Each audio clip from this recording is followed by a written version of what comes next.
আপনারা নিশ্চয়ই খেয়াল করেছেন যে এখন নিউজ প্রিন্টে বা টেলিভিশন মিডিয়ার দৌলতে যে রাশিয়া একটা ক্যান্সার ভ্যাকসিন আবিষ্কার করেছে, যে ভ্যাকসিন তারা ফ্রি অফ কস্টে দেবে এবং 2025-এর আর্লি থেকে তারা রাশিয়ান পিপুলকে ফ্রি অফ কস্টে দেবে। এবার আমরা এই ভিডিওতে যেটা আলোচনা করব সেটা হচ্ছে এই ক্যান্সার ভ্যাকসিনটা আসলে কী এবং এই ক্যান্সার ভ্যাকসিনের সাকসেস রেট কীরকম হবে। যদিও এটা আর্লি স্টেজে আছে বলা যে এর ভ্যাকসিনের সাকসেস রেট কী হবে, তবে রাশিয়া যেটা আবিষ্কার করছে সেটা হচ্ছে এমআরএনএ ভ্যাকসিন এবং ইন্ডিভিজুয়ালাইজড ভ্যাকসিন। ধরুন আপনার লাং ক্যান্সার হয়েছে, আরেকজনের লাং ক্যান্সার হয়েছে, দুজনের লাং ক্যান্সার কিন্তু দুরকম। যেহেতু দুজনের ক্যান্সার বিভিন্ন রকমের, লাং ক্যান্সার কিন্তু বিভিন্ন রকমের, ফলে এই যে ক্যান্সার এরা যে অ্যান্টিজেন প্রেজেন্ট করে সেটাও কিন্তু ডিফারেন্ট টাইপস। সেজন্য রাশিয়া যেটা বের করেছে সেটা হচ্ছে ইন্ডিভিজুয়ালাইজড বা প্রত্যেকের জন্য আলাদা আলাদা ভ্যাকসিন। সেটা কিভাবে সম্ভব? যেহেতু একটা এমআরএনএ ভ্যাকসিন তৈরি করতে মিনিমাম 2 থেকে 3 বছর সময় লেগে যায়, তাহলে ইন্ডিভিজুয়ালাইজড ভ্যাকসিনটা হবে এরা এআই টেকনোলজি ইউজ করে করছে, যেটা আধ ঘন্টা থেকে 1 ঘন্টার মধ্যে তৈরি করা সম্ভব। এবার এই ক্যান্সার কেমোথেরাপিটা কী? এটা হচ্ছে কিন্তু আসলে একটা ইমিউনোথেরাপি। এই ইমিউনোথেরাপিতে প্রত্যেকের শরীরে দেখবেন একটা ইমিউন সিস্টেম আছে, সেই ইমিউন সিস্টেমকে হচ্ছে এডুকেট করা হয়। এডুকেট করলে এ কী করতে পারে, একটা রেকগনাইজ করতে পারে কোনটা ক্যান্সার সেল, কোনটা শরীরের নিজস্ব সেল। এবার এই ক্যান্সার সেলকে কীরকম দেখতে হয়, একে যখন এডুকেট করা হলো তখন এই ক্যান্সার সেলের সঙ্গে বাইন্ড হয়ে ক্যান্সার সেলকে ডিস্ট্রাকশন বা ধ্বংস করতে পারে।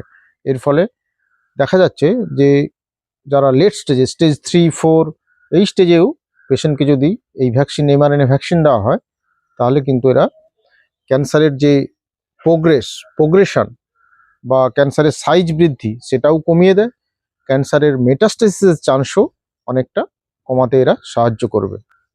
এবার হচ্ছে এই ক্যান্সার থেরাপি আমাদের ইন্ডিয়াতে কি সম্ভব? এটা কিন্তু কস্টলি এবং ভেরি মাচ কস্টলি। যেহেতু নতুন আসছে, এর প্রসেসিং চার্জ, তৈরি করার টেকনোলজি আমাদের ইন্ডিয়াতে আসতে কিন্তু অনেকটা দেরি হওয়ার সম্ভাবনাই বেশি। এবার দেখুন এই যে ক্যান্সার কেমোথেরাপি আমাদের এখন ইন্ডিয়াতে, সেটা হচ্ছে সার্ভাইকাল ক্যান্সারের জন্য আমরা প্রিভেন্টিভ ভ্যাকসিন দিই, যেটা হচ্ছে হিউম্যান প্যাপিলোমা ভাইরাস ভ্যাকসিন। দেখা গেছে যে আমাদের ইন্ডিয়াতে সার্ভাইকাল ক্যান্সারের যে পেশেন্ট, তার হচ্ছে ইন্ডিয়া হচ্ছে বিশ্বের মধ্যে প্রথম কান্ট্রি, সবচেয়ে বেশি এখানে সার্ভাইকাল ক্যান্সারের পেশেন্ট আছে। এই জন্য কিন্তু হিউম্যান প্যাপিলোমা ভাইরাস বা এইচপিভি ভ্যাকসিন ইয়ং অ্যাডাল্ট ফিমেলদের দেওয়ার জন্য সার্ভাইকাল ক্যান্সারের যে সংখ্যা সেটা কিন্তু একদম ড্রামাটিক্যালি অনেক কমে গেছে বা ড্রাস্টিক্যালি অনেক কমে গেছে। এছাড়া একটা আমাদের যেটা দেওয়া হয় সেটা হচ্ছে বিসিজি ভ্যাকসিন। বা বিসিজি ভ্যাকসিন কোন ক্ষেত্রে দেওয়া হয় না, যাদের আর্লি ব্লাডার ক্যান্সার থাকে তাদের ইন্ট্রাভেসাইকাল বিসিজি দেওয়া হয়, যে ব্লাডার ক্যান্সার রিকভারি বা ট্রিটমেন্টের জন্য। সেরকম আমেরিকারও বিভিন্ন ইউনিভার্সিটিতে, John Hopkins university, Stanford, others যে ইউনিভার্সিটি, বিভিন্ন ইউনিভার্সিটিতে কিন্তু এমআরএনএ ভ্যাকসিন নিয়ে বিভিন্ন ফেজ 2, ফেজ 3 ট্রায়ালে কিন্তু আছে বিভিন্ন ক্যান্সার নিয়ে। কিন্তু individualised vaccine, mRNA vaccine technique কিন্তু রাশিয়াই প্রথম বিশ্বে নিয়ে আসছে। এটা যদি সাকসেসফুল হয় তাহলে কিন্তু অদূর ভবিষ্যতে ক্যান্সারের ট্রিটমেন্টের একটা নতুন দিগন্ত খুলে যাবে। আমরা এখন যেমন কেমোথেরাপি, রেডিওথেরাপি প্রচুর পরিমাণে ইউজ করি, এই কেমোথেরাপি, রেডিওথেরাপির কিন্তু প্রায় শেষ হওয়ার পথে, এবং পেশেন্টের যে এত